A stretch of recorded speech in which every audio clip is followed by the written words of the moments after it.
Halo, selamat malam semuanya.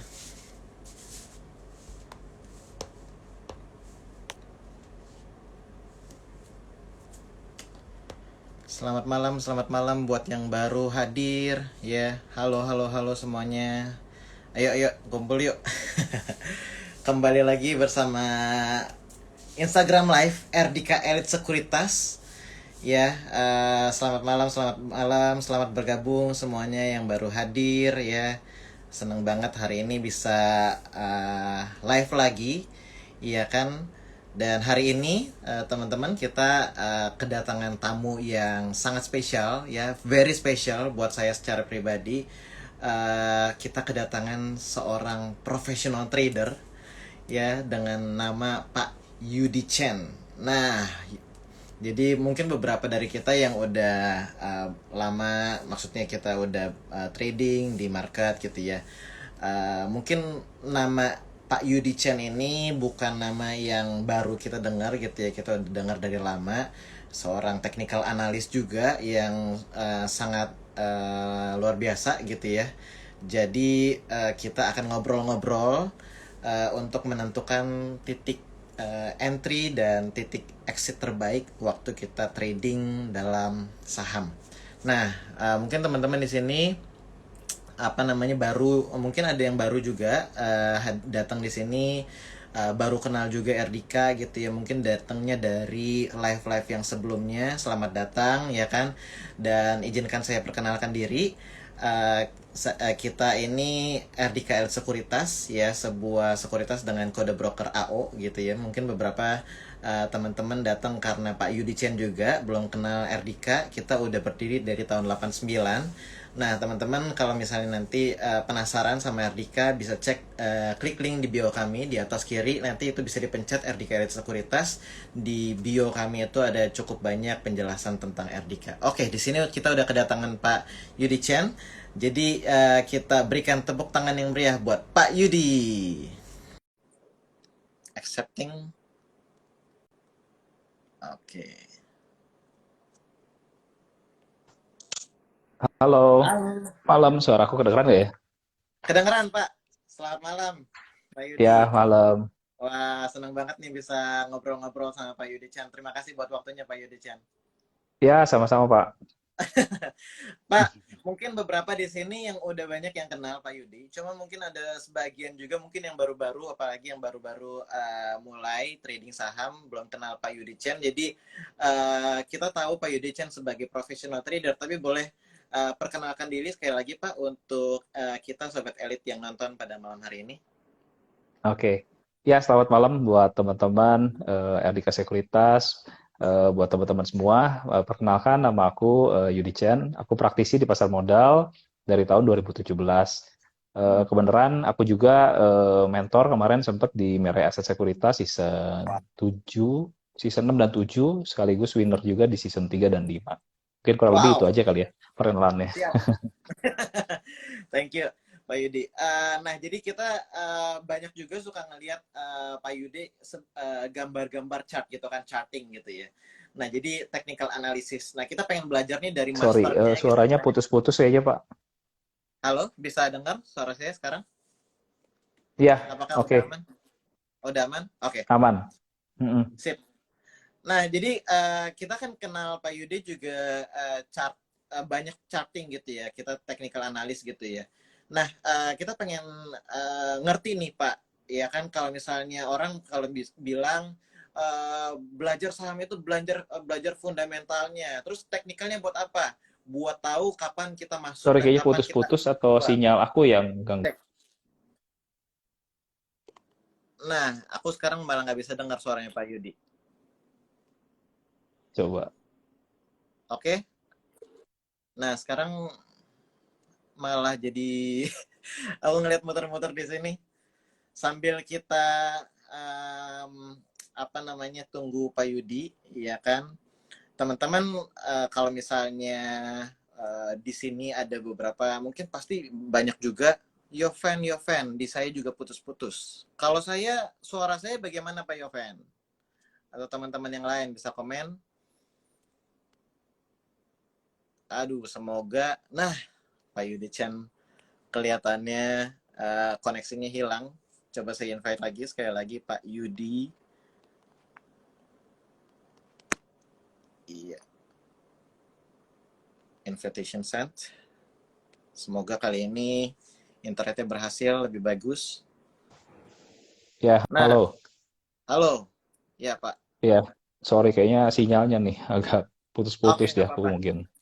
Sekarang sih sudah oke, Pak. Udah jelas, Pak. Nice. Oke, siap. Lanjut aja ya, Pak ya. Kita apa Ya, tadi?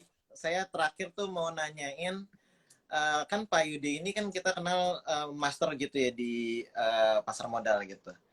Nah, apalagi tentang teknikal gitu. Banyak yang bilang kalau misalnya teknikal itu untuk nentuin kapan kita entry dan kapan kita exit. Nah, tapi betul. Mm.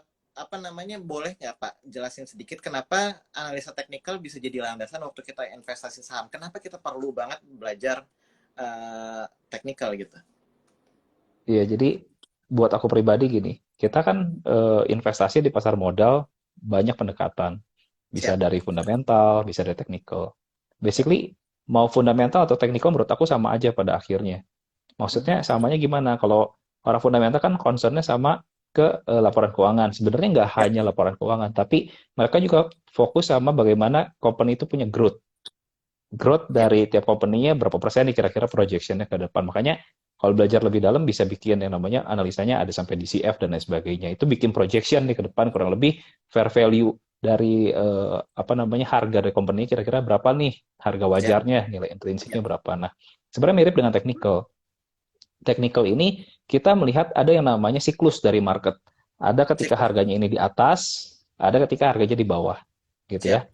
Nah, masalahnya adalah dengan technical kita bisa melihat tren yang sedang terjadi ada di siklus yang mana nih? Apakah lagi uptrend, apakah lagi Ya. downtrend, apakah lagi Betul. accumulation, apakah lagi distribution. Nah, Mhm. ketika kita bisa melihat data ini dari grafik yang kita bisa pakai dari TradingView, Investing, Chartnesus, atau Ami Broker, atau lain sebagainya, ini membantu kita bisa melihat sebenarnya perusahaan yang mau kita investasikan ini lagi ada di siklus mana, sehingga kita bisa lebih bijak ketika melihat harganya, oh mungkin harga sekarang terlalu tinggi, berarti kita akan lebih sabar untuk menunggu. Jadi fungsi dari technical ini kita lebih membantu dari entry exitnya itu sendiri. Kalau Mhm. misalkan harganya terlalu, misalkan let's say terlalu mahal, kita akan jauh lebih sabar menunggu koreksi.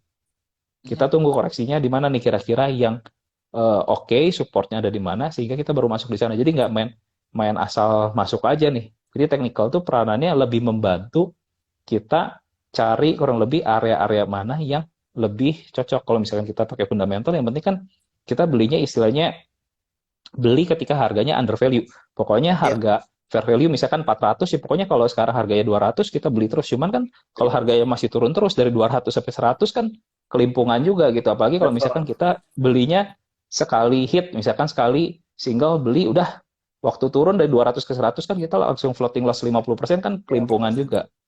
Ya. Betul, maka dengan technical kita mencari, oh waktu dia turun, dia udah nggak turun, dia bikin base, dia sideways.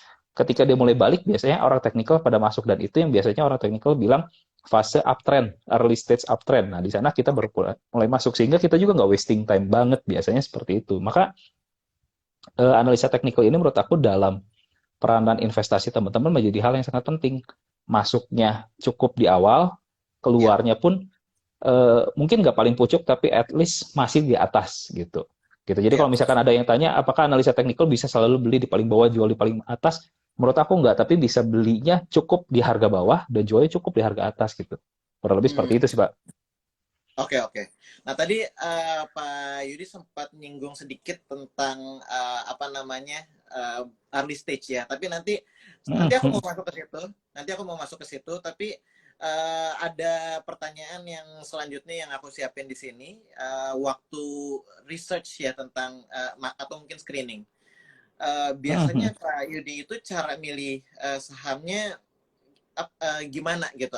Artinya gini, waktu research tentang teknikal mulainya dari mana? Apakah lewat news atau lewat patokan tadi fundamental tadi, ini laporan keuangannya kelihatannya akan bagus dan kira-kira akan tanggal segini laporan keuangannya keluar gitu ya.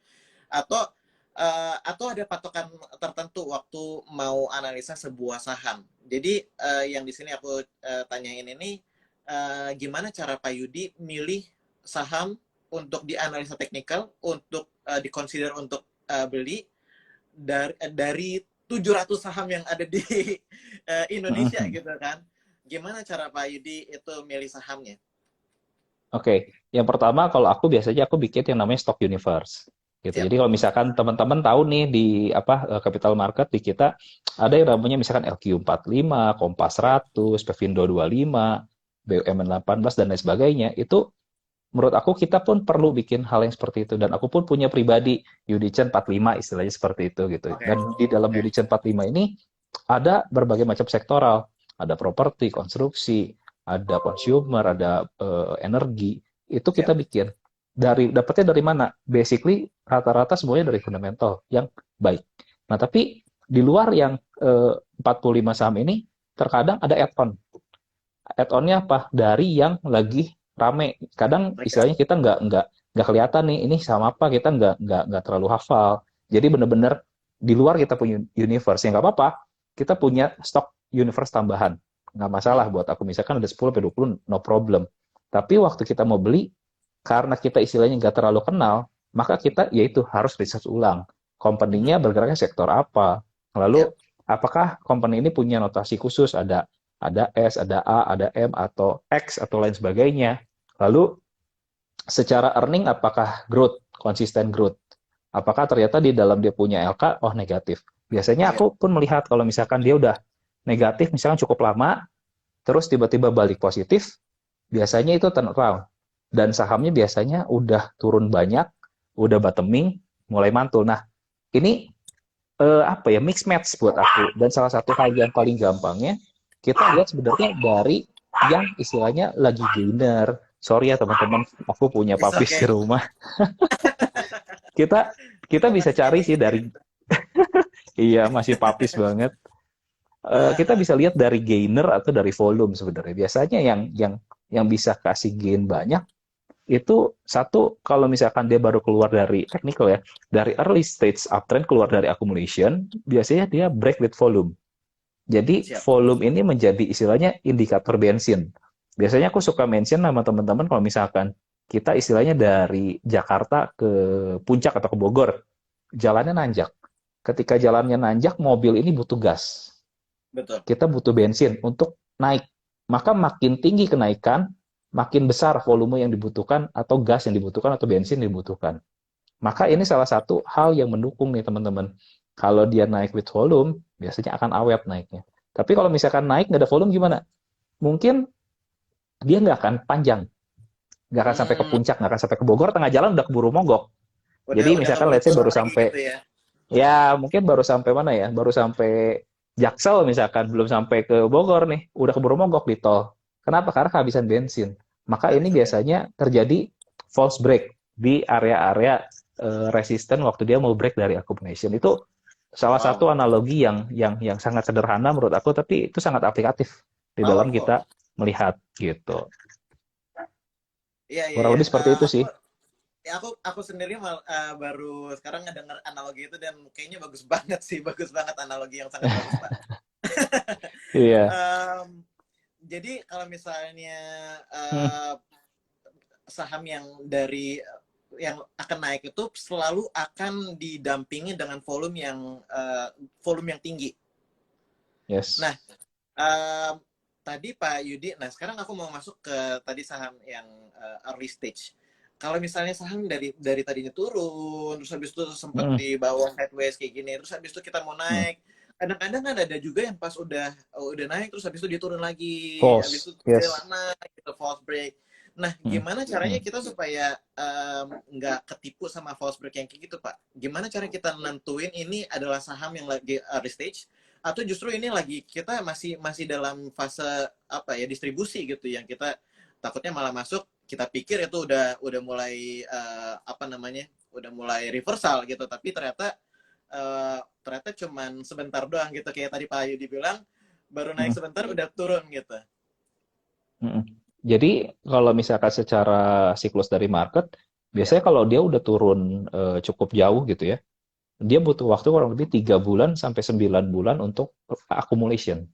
Jadi kalau misalkan baru seminggu, 2 minggu, 3 minggu, itu pasti istilahnya masih apa ya, dead cat bones lah kita sebut gitu. Jadi nggak akan Ya. bisa langsung balik balik kencang, jarang banget kecuali eh, kayak 2020 krisis itu banyak yang bikin V-shape ya. Tapi kalau misalkan dalam siklus yang normal, jarang banget kebentuk yang namanya V-shape gitu. Siap. Jadi kita harus perhatiin kalau misalkan dia udah turun cukup lama, 3 bulan sampai 9 bulan, biasanya di penghujung dia mau breakout, teman-teman juga boleh perhatiin harganya itu udah nggak mau turun. Jadi misalkan range awal, misalkan let's say ya, misalkan range awal dia 50 sampai 100. Lalu sideways-nya cukup lumayan nih, 50, 100, 51, 100, 52, 100, di akhir-akhir biasanya dia udah nggak mau turun nih, 70, 80, ketahan terus di situ. Hmm, Udah nggak mau turun. Maka kita bisa indikasikan bahwa demand-nya ini makin tinggi.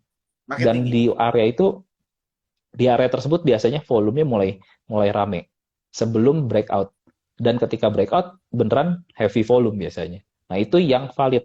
Kalau misalkan di penghujung dia nggak rame volumenya, biasanya banyak terjadinya false break. Jadi teman-teman juga bisa liatin dari price action seperti apa, lalu volumenya seperti apa gitu. Jadi kalau misalkan kita pakai indicator, let's say kita nggak terbiasa pakai volume, kita bisa bisa pakai yang namanya on balance volume (OBV). Itu salah satu Oke. indikator yang teman-teman bisa bisa gunakan. Kalau misalkan teman-teman lihat OBV-nya masih naik terus, berarti itu bagus.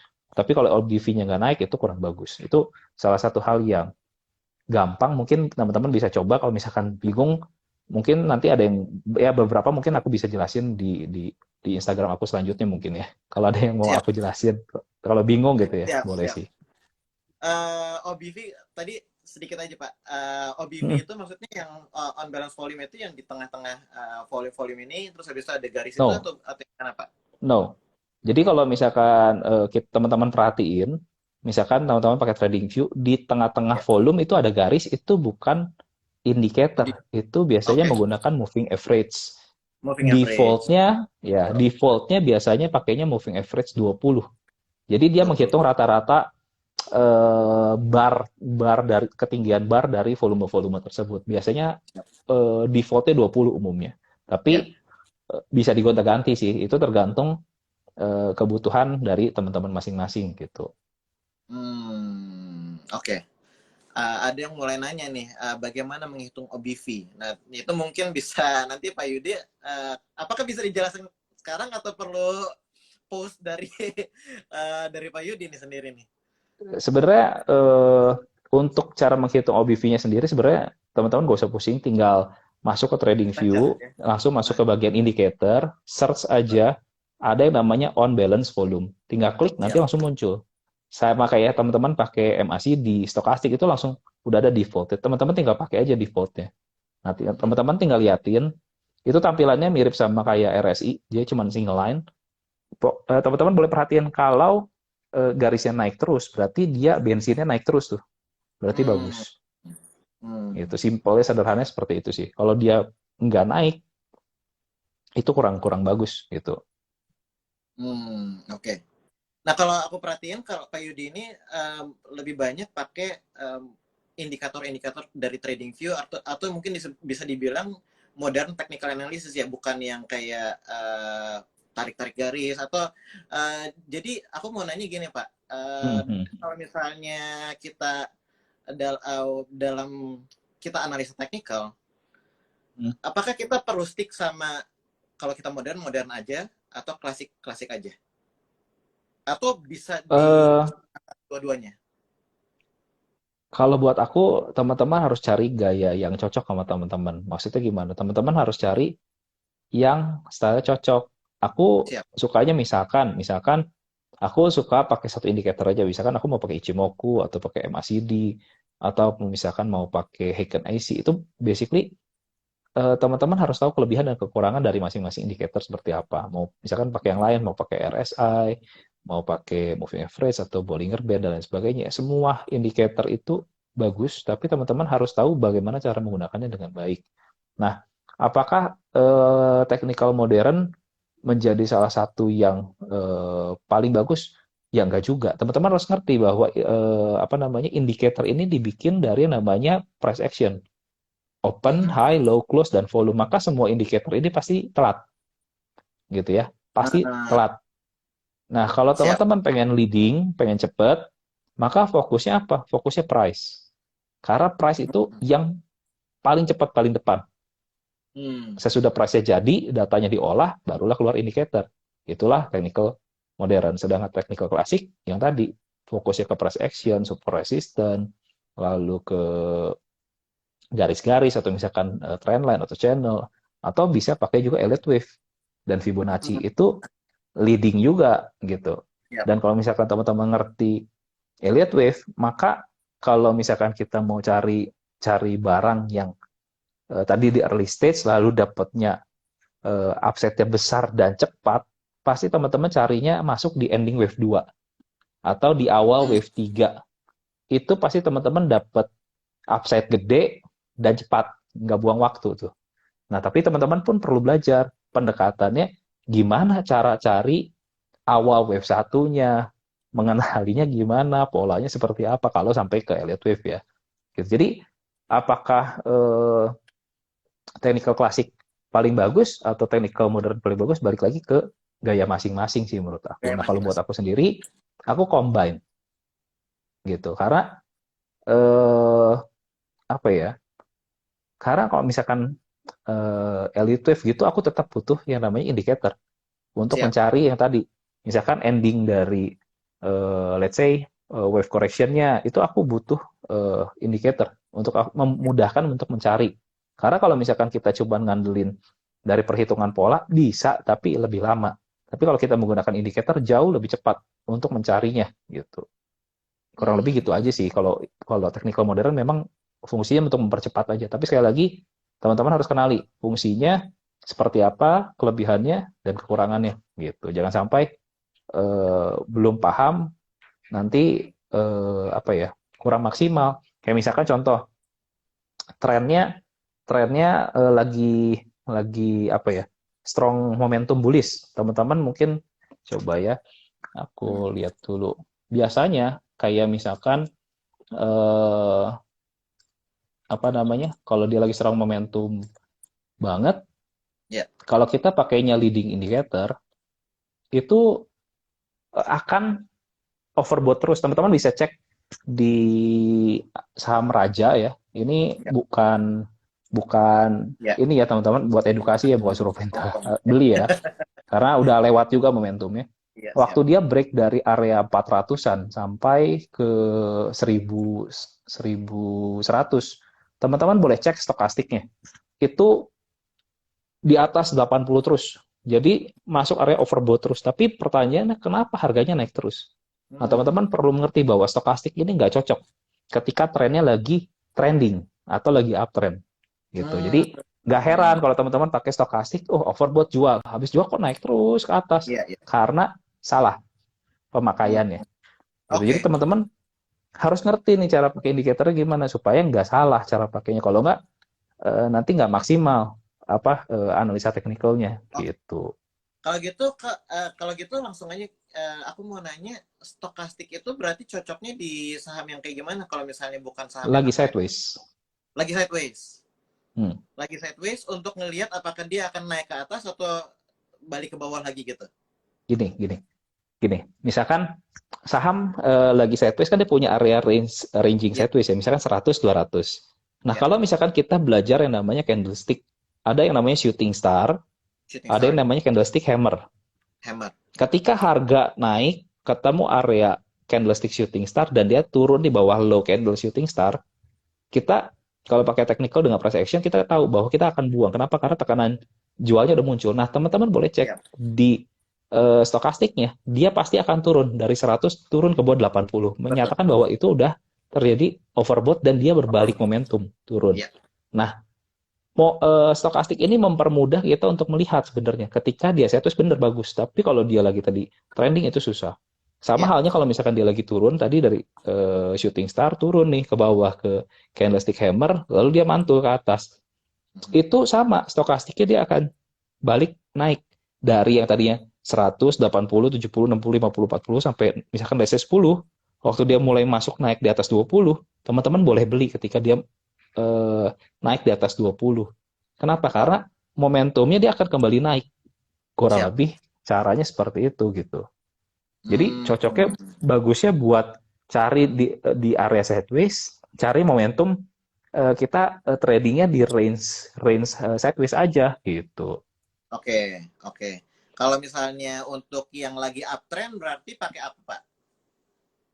Nah, kalau lagi uptrend, teman-teman harus cari yang lagging indicator. Contoh misalkan pakai moving average atau misalkan pakai MACD itu bagus banget Oke, gitu. siap. Nah, hari ini kita kan ngomonginnya tentang cara mencari exit dan sorry, entry dan exit terbaik. Nah, Mm-mm. dari saham-saham ini ya, tadi kita udah tahu kalau misalnya saham itu ternyata kalau misalnya lagi habis turun, dia perlu waktu kira-kira tadi 3 bulan sampai 9 bulan ya kok ya, Ya, untuk itu satu dia siklus ya. siklusnya perlu 3 bulan Mm. sampai 9 bulan, dia akan sideways dulu untuk setelah itu dia baru bisa mulai uptrend gitu ya. Nah, Mm. kalau gitu berarti gimana caranya kita bisa tahu momentum yang tepat untuk kita entry Mm. di sebuah saham gitu, karena kita nggak mau apa, kalau misalnya mungkin buat beberapa teman ada sih yang long swing gitu ya, agak agak panjang Mm. gitu range waktunya, tapi Mm. kalau buat beberapa dari trader kan, kita kalau misalnya trader nungguin 3 bulan 9 bulan itu aduh, kayaknya agak agak Mm. lama gitu kok. Nah, jadi kapan Mm. momentum yang tepat untuk kita entry?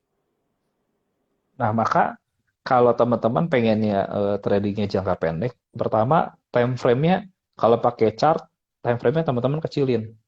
Siap. Mau ke 15 menit atau 1 hour atau misalkan let's say sampai 5 menit, teman-teman kecilin, jangan pakai daily, itu nggak apa-apa gitu Ya. ya. Lalu hal yang kedua adalah karena teman-teman pengen tradingnya cepat, cari yang lagi musim. Sekarang lagi Ya. musim duren, dagang duren. Sekarang lagi musim mangga, dagang mangga. Sekarang misalkan let's say yang lagi rame, contoh misalkan kayak hari ini apa, bumi misalkan ya. Sekali lagi ini bukan bukan pom-pom ya Ya. teman-teman, ini contoh aja gitu ya. Misalkan lagi ramenya bumi, energi gitu.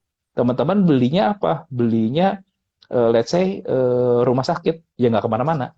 Ya. Kenapa? Karena lagi musim mangga, jualah mangga gitu. Kalau lagi musim duren, ya jual duren gitu. Nah. Jadi ngikutin yang lagi musim gitu. Contoh, misalkan tahun-tahun lalu lagi ramenya apa? Saham farmasi misalkan KF, INAF, IRA, ya lagi rame, ya teman-teman ikut aja. Di yang rame itu akan jauh lebih cepat. Tapi kalau misalkan teman-teman juga boleh perhatiin kalau misalkan naiknya udah 100%, 300%, teman-teman miss dan baru mau beli, nah itu teman-teman boleh berpikir, itu menurut aku kurang bijak gitu ya.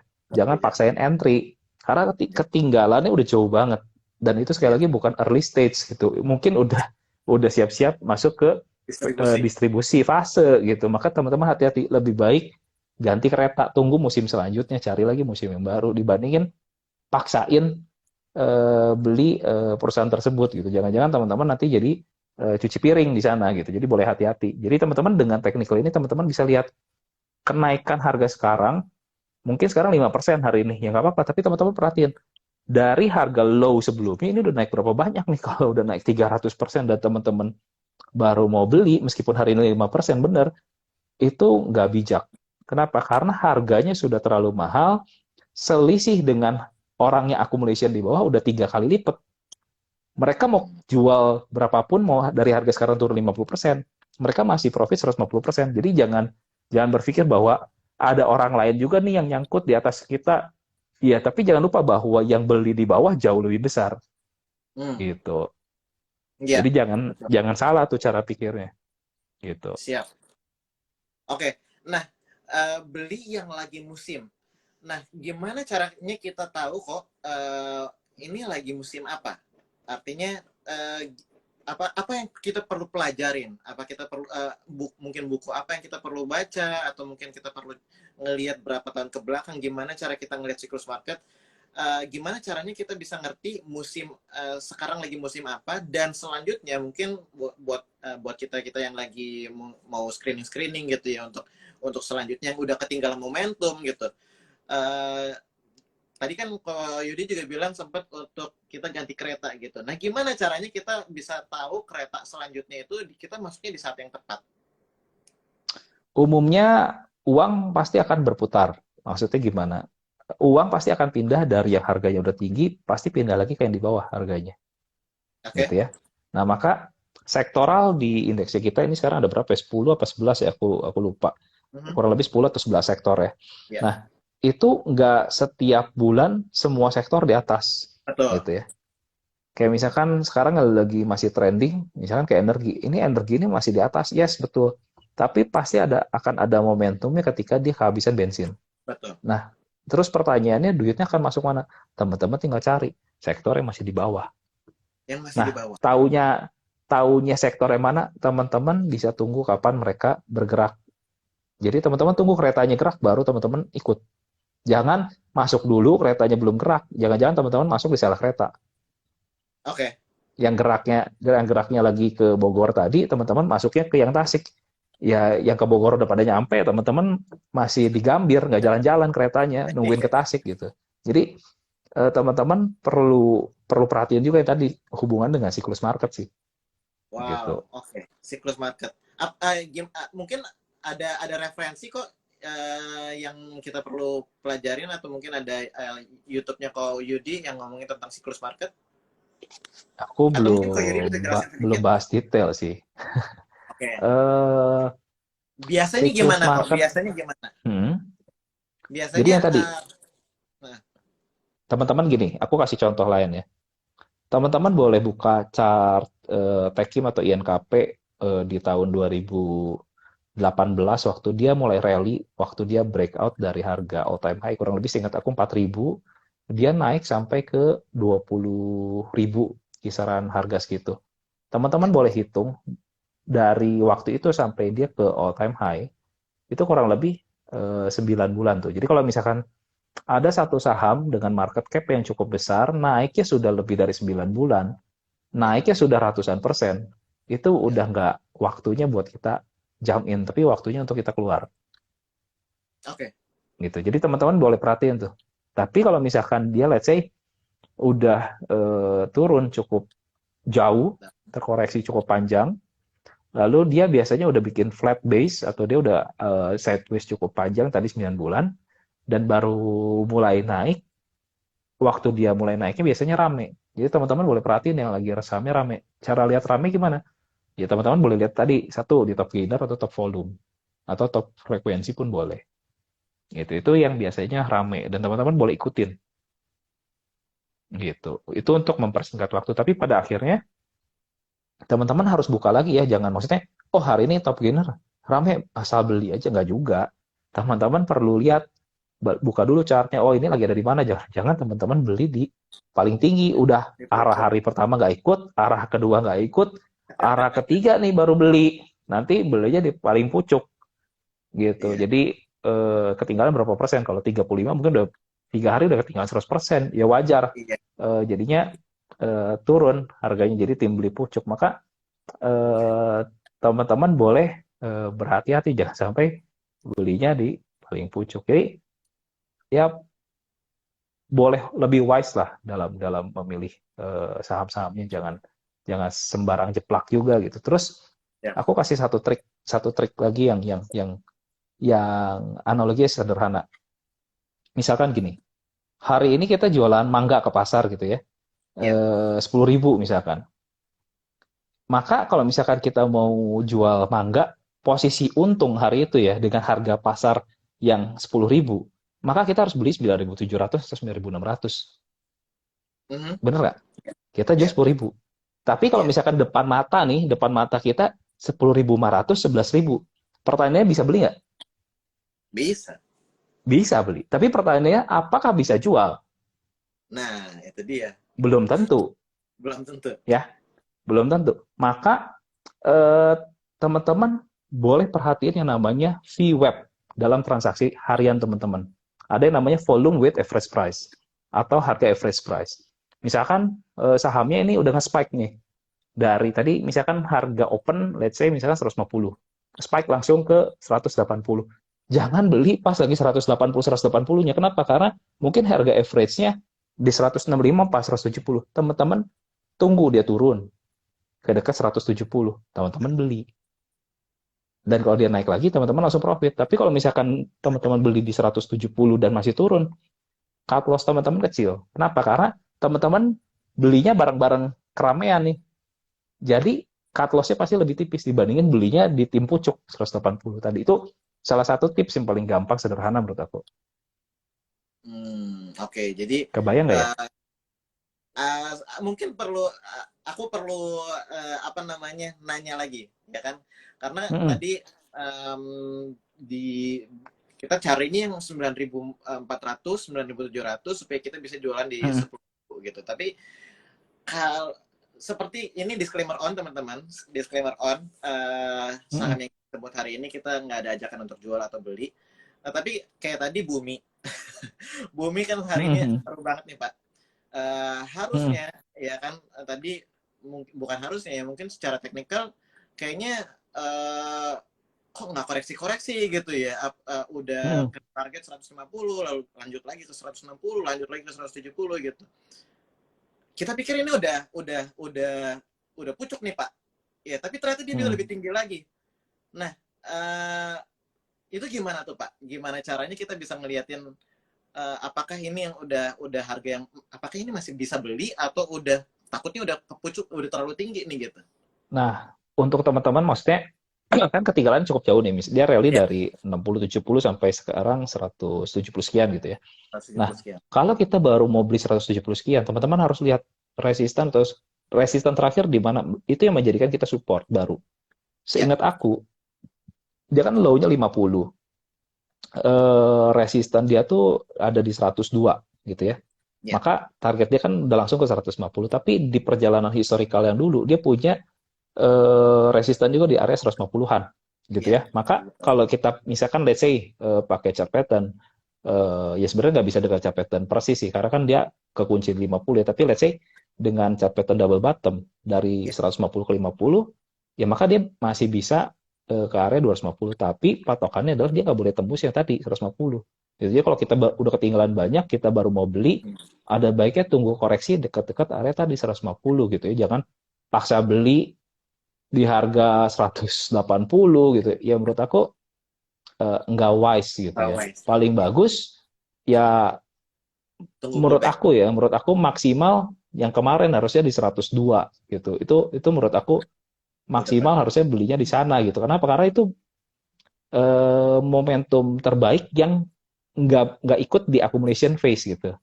Itu baru starting uptrendnya di sana secara siklus yang lebih besar. Maka 102 itu best entry-nya. Kalau sekarang 170, dari 100 ke 170 aja udah ketinggalan spread-nya 70%. Kita masuk, orang lain buang sampai 130, mereka masih profit Masih 30%. profit. Kita udah kelimpungan gitu. Maka menurut aku nggak wise kalau misalkan kita mau paksain masuk di paling atas. Misalkan let's say tetap pede bahwa ini pattern bagus, harga target, let's say disclaimer ya teman-teman, ini buat edukasi. Misalkan target masih 2,5, maka yang bisa kita lakukan adalah kita atur risk management dengan kita atur portfolio entry-nya, jangan single entry di harga 170. Kita misalkan masuk dulu 10% di harga let's say misalkan tadi 150 160. Kita tunggu di situ.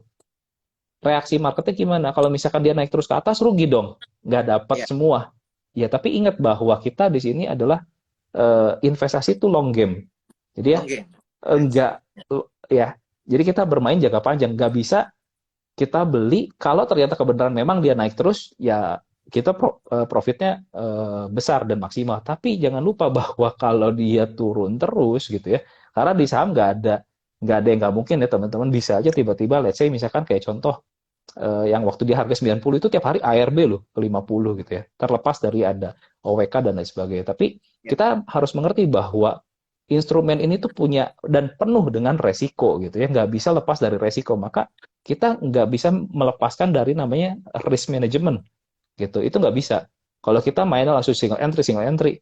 Kalau kita super disiplin 1%, 2% cut loss, no problem. Tapi kalau turun 20%, 30%, 40% nggak di cut loss dan turun terus misalkan kayak booming 8.000 ke 50 kan ya langsung bukannya bukannya berinvestasi untuk mencari profit, tapi kita donasi gitu ke market kan buat apa? Maka teman-teman juga perlu perlu perlu combine lah. Maksudnya teman-teman mau pakai FA mau pakai TA, teman-teman tetap harus combine dengan risk management yang nggak bisa lepas dari hal tersebut supaya tidur tenang, nggak mules-mules gitu. Kalau nggak, teman-teman beli sekarang, besok misalkan let's say misalkan Dow malam hari ini misalkan merah dalam 3%, itu pasti tidurnya mules, nggak bisa tidur, takut besok turun pasti gitu. Even aku pun mengalami gitu ya. Maksudnya aku pun pernah ada di fase-fase seperti itu. Maka menurut aku risk management ini menjadi satu hal yang penting di luar kita mengerti tentang kapan entry, kapan exit gitu. Jadi nggak bisa dilepasin hal tersebut. Ada orang yang maksudnya misalkan let's say ya, kita bisa bikin analisis good, tapi belum tentu loh. Maksudnya tradingnya menjadi good. Kenapa? Karena waktu kita trading itu ada emosional. Kalau Ya, kita nggak punya pengendalian diri, kita nggak punya risk profile yang cukup baik dalam dalam kita mengatur apa ya porsi dalam kita entry, meskipun analisanya bagus, kita entry deg-degan, turun dikit tuh ya, gemeter, langsung betul. buang. Padahal habis kita buang bener naik terus ke atas. Analisanya salahnya salah nggak analisanya? Nggak salah analisanya. Yang salah apa? Deg-degannya loh. Pertanyaannya, deg-degannya kenapa? Biasanya oversize. Size-nya Oversize. over. Biasanya size-nya terlalu gede, makanya jadi deg-degan. Coba size-nya kecil. Biasanya nggak deg-degan. Makanya paling gampang kalau kita punya porsi yang lebih kecil, untuk nge-hold ratusan persen tuh jauh lebih gampang dibandingin kalau porsi gede. Itu nggak tahu ya kalau teman-teman, tapi kalau dalam aku pribadi seperti itu gitu. Kalau aku punya porsi nggak terlalu gede, mau 200%, 300%, nyantai banget gitu. Tapi kalau portonya udah, misalkan let's say ya, 90% di satu saham, 30% aja udah pengen TP. Kenapa? Ya, Karena kalau tiap tiap tiknya tuh berasa gitu. Beda betul. sama kalau misalkan size-nya kecil, misalkan 5%, 10%, mau naik 200%, 300%, nyantai-nyantai aja. Maka Iya. portofolio sizing ini pun penting. Nggak berbicara bahwa kita misalkan entry-nya bagus, entry-nya di ending wave 2, keluarnya bener.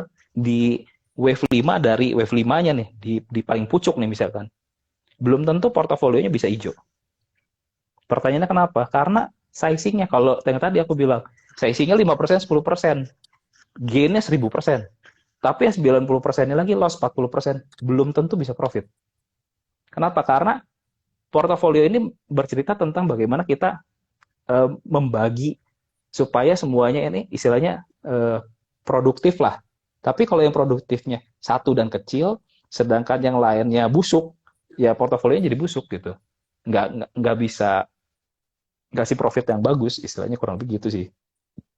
Wow, itu jadi langsung jadi masuknya lagi ke portfolio manajemen lagi ya. Jadi gimana caranya kita Betul. belinya jangan terlalu besar di satu saham, terus kalaupun masuk juga budayakan mengantri dan porsinya jangan intinya jangan terlalu besar ya teman-teman. Nah ini Eh, aku ada dapat komen nih dari Priam Kusuma. Tadi dikasih tahu nih INKP 18 Januari harganya 9.375. 18 Agustus tuh jadi 18.700 tuh teman-teman. Jadi kenaikannya kurang lebih 8 bulan dapatnya 99%. Jadi memang kurang lebih satu siklus. Jadi ya teman-teman kalau ngerti dari siklusnya, teman-teman lebih terbantu menurut aku. Jadi nggak beli tim tim apa ya, tim Maka Pucuk 20.000 gitu. ya. Gitu. Kok aku masih banyak banget mau nanya, cuman Hmm, kita udah perlu masuk ke baca pertanyaan dari teman-teman yang nonton. Tapi sebelum itu boleh. ada nggak Hmm. pandangan Ko Yudi tentang market ke depannya? Kira-kira apakah ini Hmm. masih tetap di musim musim energi atau udah akan berpindah ke musim lain dan kalau misalnya pindah ke musim apa? So far menurut aku sampai akhir tahun energi masih akan terus jalan ya. Ini disclaimer, ini menurut aku pribadi sampai akhir tahun masih akan terus jalan. Kenapa? Karena salah satu trigger dari tahun ke tahun, kalau berbicara durasi waktu, biasa mendekati akhir tahun, dekat akhir tahun, itu sektor energi selalu booming. Kenapa? Karena masalah supply and demand. Ketika demand-nya tinggi. Let's say selalu akhir tahun tuh China masuk winter. Mereka butuh coal yang banyak untuk mereka memenuhi kebutuhan gitu ya. Maka energi ini menjadi hal yang apa ya, yang selalu jalan di akhir tahun. Dan selain itu biasanya teman-teman boleh perhatiin sektor-sektor, teman-teman boleh cari yang namanya seasonality sih. Jadi teman-teman boleh cek tuh misalkan 10 tahun ke belakang, misalkan saham A, saham B, saham C, saham D, bulan apa aja yang hijau. Teman-teman bisa lihat tuh percentage kapan aja dia jalan. Nah, biasanya yang dekat-dekat akhir tahun bisa jalan apalagi banking, lalu konstruksi, biasanya sama energi gitu. Nah, pertanyaan yang di atas apa, yang di bawah apa. Nah, teman-teman bisa cek gitu supaya teman-teman bisa bisa bikin portofolio, jangan jangan semua portofolio misalkan ya. Portofolionya bener nih 5 nih. Tapi let's say misalkan ya, disclaimer nih, misalkan Bumi, ITMG, PTMPA, Adaro, Indi, baginya bener 5 Semuanya sama. gitu. Semuanya dibagi 5 bener, tapi satu sektor. Nah, menurut Satu. aku ini nggak wise juga gitu. Nggak Jadi wise. teman-teman harus bisa membagi juga nih. Misalkan teman-teman bagi 5 atau bagi 6 atau bagi 10, sektoralnya juga dibagi, jangan jangan semuanya sama gitu. Ya mungkin kalau sekarang sama karena lagi trending oke, tapi kalau dia udah nggak trending, sekali turun semua turun. Ya, Nggak betul. ada parasut penyelamat nih Iya. gitu. Jadi teman-teman pun harus ngebalance, teman-teman punya portofolio jangan semua terlalu heavy di satu sektor. Ya menurut aku kurang bagus ya kalau kita apa ya bikin portofolio nih. Tapi kalau misalkan teman-teman yang risk profile lebih tinggi, cuek, selama teman-teman bisa pasang stop loss, ya nggak apa-apa sih, ya silakan aja. Tapi ada baiknya kalau misalkan teman-teman yang baru-baru belajar atau yang baru di market, jangan melakukan hal seperti itu dulu. Baik yang yang bener dulu deh gitu, jangan terlalu overweight seperti itu. Karena nggak sehat sih menurut aku. Nanti pada akhirnya apa problemnya waktu dia turun, teman-teman nggak berani cut. Kenapa? Karena size-nya terlalu gede Iya. gitu. Iya. Oke. Nah, eh, sampai akhir tahun pandangan Ko Yudicen akan tetap energi dan energi masih akan tetap on. Ada watchlist nggak kok? Tapi disclaimer on ya teman-teman. Disclaimer on sekali lagi ini. Jadi jangan sampai gara-gara kita ngobrol-ngobrolin saham terus habis itu besok langsung di HK. Jadi apa namanya rusak nih portofolionya. Tapi kalau misalnya ada nggak yang bisa diperhatikan kok menurut Ko Yudi? Aku kasih sub sub ini aja ya, sub sektornya aja ya. Buat aku tetap batu bara masih menarik. Batu bara? Lalu apa namanya? Apa namanya? Aduh, kok ini kontraktornya masih menarik. Kontrak? Kontraktornya masih menarik. Kontraktor batu bara ya. Iya. Teman-teman boleh cari deh. Teman-teman boleh liatin chartnya. Lalu oil menurut aku masih akan menarik gitu ya. Lanjut. Kalau CPO aku enggak, CPO aku enggak, cuman di oil aja. Terus sisanya itu tadi konstruksi mungkin masih bisa menarik. Kenapa? Karena harganya di bawah. Gitu ya. Sudah di bawah. Teman-teman boleh perhatiin. Teman-teman boleh perhatiin beberapa saham dari sektoral tersebut mulai bikin reversal pattern. Gitu. Jadi kalau udah kebentuk reversal pattern, tandanya apa? Pola sideways dan accumulation-nya udah jadi nih. Tinggal dia memulai early stage uptrend-nya. Teman-teman boleh perhatiin. Boleh liatin nih kira-kira sahamnya apa. Itu kan banyak banget tuh. Banyak Teman-teman banget. boleh liatin. Teman-teman boleh liatin yang kurang lebih cocok sama teman-teman yang mana. Yang fundamentalnya bagus yang mana. Karena nggak semuanya bagus juga gitu. Betul. Teman-teman harus kenali. Intinya apa? Intinya kalau teman-teman investasi, ya let's say nggak berbicara setahun lah ya. Tadi teman-teman ada yang mungkin seminggu 2 minggu. Tapi terlepas dari itu teman-teman perlu menyadari ada notasi khusus dari bursanya kita. Oke. Kalau udah ada sambel D yang umum ya, Iya. udah ada notasi khususnya, teman-teman sebisa mungkin menurut aku avoid. Oke. Kenapa? Karena at any time itu bisa suspend kapanpun. Oke. Kalau udah suspend dan umpamakan ternyata dia kena PKPU dan delisting, itu uang teman-teman hilang total. Oke.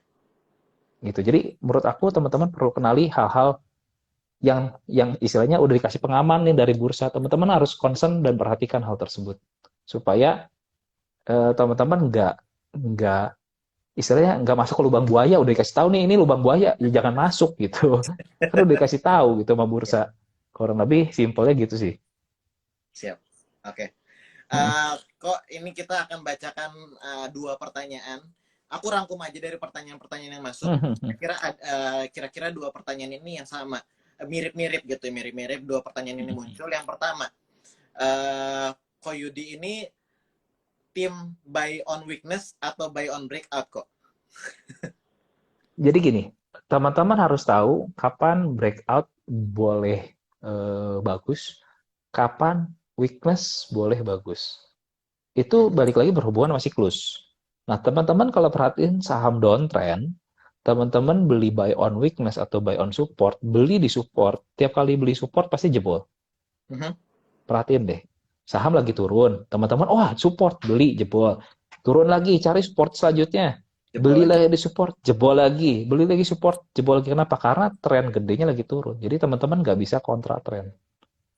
Nah, Mhm. tapi kalau misalkan sahamnya lagi uptrend, teman-teman sejelek-jeleknya ya, teman-teman beli kapanpun, mau breakout, mau beli di support, mau weakness, selama sahamnya uptrend, pasti cuan. Oke, siap, Cuman bedanya berapa gede gitu aja. siap. Nah Kalau gitu, gitu, simpelnya kalau gitu. kalau gitu bisa disimpulkan cara entry yang bagus itu, entry dan exit yang bagus itu adalah di saham yang sedang uptrend.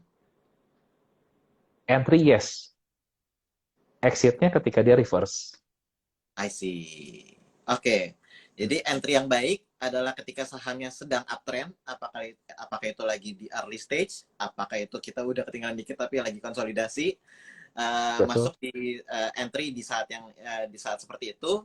Exitnya ketika lagi reversal, udah betul. menunjukkan sahamnya udah mulai turun, udah nggak kuat, turun lagi, turun. Akhirnya itu di Iya, situ di situ kita exit. Oke. iya. Satu lagi kok. Biasanya mereka mereka kasih clue tuh sebenarnya dari pola mereka udah kasih clue. Bisa double top, triple top, rectangle top, head and shoulder, descending triangle dan lain sebagainya. Udah kasih clue tuh. Tinggal kitanya peka apa enggak. Kalau kita peka, ya kita exitnya dibelokkan. Oh, Enggak exitnya sampai di paling bawah gitu. siap, siap. Kalau clue yang di bawah kayak gimana kok? Clue buat kita Kalau entry-nya. kalau entry waktu maksudnya waktu awal early stage uptrend. Ya, restage uptrend. Ya tadi teman-teman perhatiin, yang pertama teman-teman harus bikin universe sendiri. Tapi kadang Oh memang ya. mungkin teman-teman nggak gampang nih bikin universe karena kan teman-teman harus harus kenal perusahaannya seperti apa, lalu fundamental seperti apa. Nah, karena kita mungkin lebih ke tadi entry dan exit lebih ke technical, maka teman-teman bisa cari yang tadi musim mangga beli mangga gitu ya. Nah, siap. Musim duren beli duren, maka cari yang lagi rame aja, top gainer, top volume, top frekuensi itu teman-teman bisa perhatiin. Setelah Siap. dapat saham, list nama-nama saham, teman-teman cek dulu ke chartnya lagi ada di mana. Jangan-jangan tadi udah naik 3 kali arah baru beli Iya. gitu. Kalau baru baru naik hari pertama arah, nah teman-teman boleh pikir-pikir tuh. Ini resistennya di mana, supportnya di mana, plannya seperti apa. Jangan lupa bikin trading plannya. Berarti kalau misalkan besok masih naik, plan entry-nya di sini, stop loss-nya di mana. Jangan sampai beli-beli, habis itu turun bengong. Nggak tahu nih Nah, plan-nya di mana. Ya udah biarin aja deh, kayaknya masih naik, tapi dibawa turun terus mules. siap. Gitu. Jadi Oke, perlu trading plan juga tuh teman-teman. siap. Gitu. Oke, trading plan ya. Trading plan untuk kita waktu kita mau entry, di mana kita masuknya, apakah ini lagi di pucuk harum atau kita masih di early stage. Yang Betul. kedua, pertanyaan-pertanyaan yang masuk ini adalah ini indikator-indikator yang digunakan kok. Tadi kan kok Yudi sempat ngomong Hmm, tentang stokastik itu nggak cocok buat di fase uptrend. betul. Dan kalau misalnya fase uptrend itu pakainya indikator lain. Jadi pertanyaannya, berarti gimana kita nentuin indikator yang tepat kok? Waktu lagi sideways, pakainya apa aja? Dan kalau lagi uptrend atau downtrend, pakainya apa aja? Oke, satu kalau downtrend lupain aja. Gitu ya. Lupain aja. Kalau lagi downtrend, lupain aja. Nah, Lupain kalau aja. lagi uptrend, sekali lagi teman-teman fokus ke indikator yang lagging. Itu ada contoh moving average, exponential moving average, weight moving average, lalu bisa pakai moving average convergent divergent, itu oke. Tapi kalau misalkan sahamnya lagi sideways, teman-teman boleh pakai stokastik, lalu mau pakai RSI, itu oke. Itu nggak ada masalah. Nah, terus kalau teman-teman bisa belajar lebih jauh gitu ya, teman-teman boleh belajar yang namanya tadi elite wave gitu ya. Elite wave ini menurut aku pola yang dapat memudahkan teman-teman untuk teman-teman melihat sekarang ada di mana, nanti mau kemana. Terlepas dari siklus yang sedang terjadi. Siklus ini pola besar membantu kita, tapi di dalam pola besar ini ada pola-pola yang lebih kecil. Nah, elite wave ini bisa membantu untuk kita melihat sekarang lagi terjadi polanya, pola apa ada di mana. Karena tiap pola mereka punya istilahnya percentage kemunculan. Pola mana yang akan muncul di mana, pola mana yang nggak akan muncul di mana. Kalau teman-teman bisa hafalin pola-pola itu, teman-teman akan tahu ini akan turun, ini akan naik. Secara probabilitas jauh lebih besar.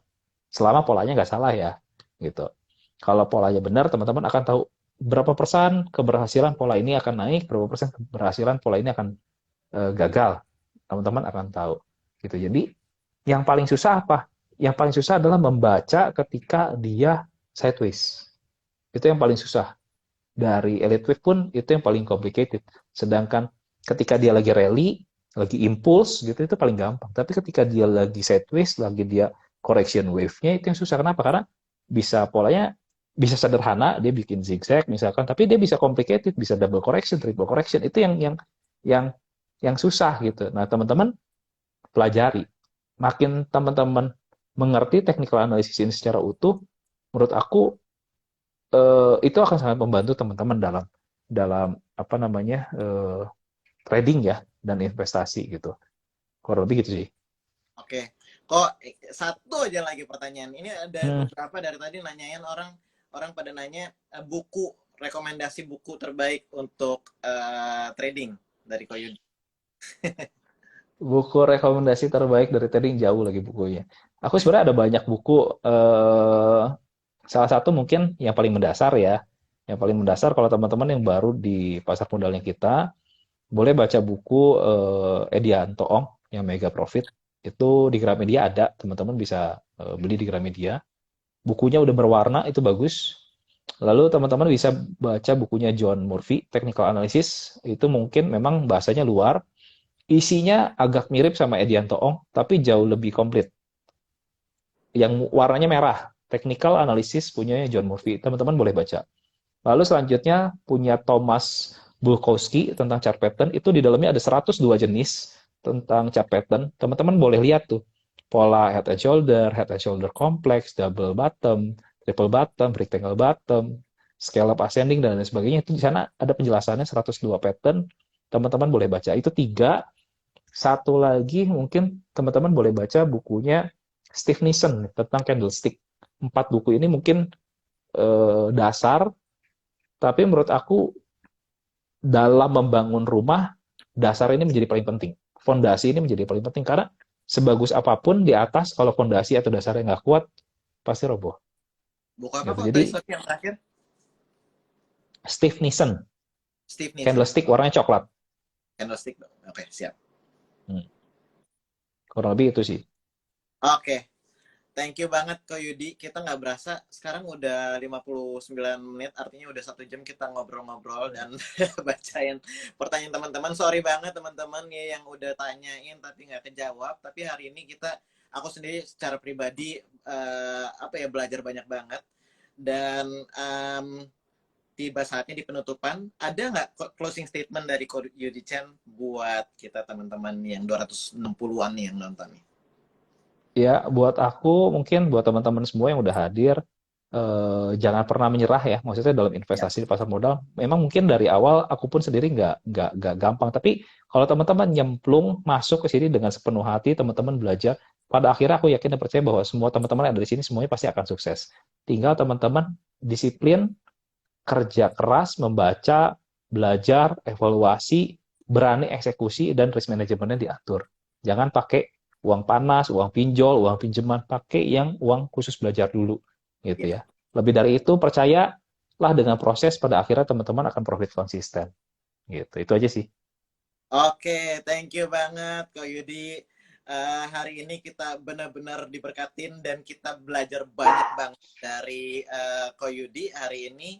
Jadi buat yang mau ikut follow Ko Yudi bisa lihatnya di mana aja kok. Follow IG aku di @yudii_chen, Yudi Chen, Oke, gitu. siap. Bisa langsung Ya, follow itu aja. bisa langsung follow itu aja. Klik yang di atas kiri, Ko Yudi Chen, itu klik profilnya, klik follow juga buat RDK Elite Sekuritas. Dan kita akan, semoga kita bisa ketemu lagi di collab-collab selanjutnya ya Ko ya. Siap. Jadi sampai ketemu lagi teman-teman, salam sehat semuanya. Kita akan save, nanti teman-teman bisa pantengin Instagram kita. Terima kasih Ko Yudi, selamat malam semuanya. Bye-bye. Thank you, selamat malam semua. Thank you Ko Yudi. Oke. Thank you. Bye-bye.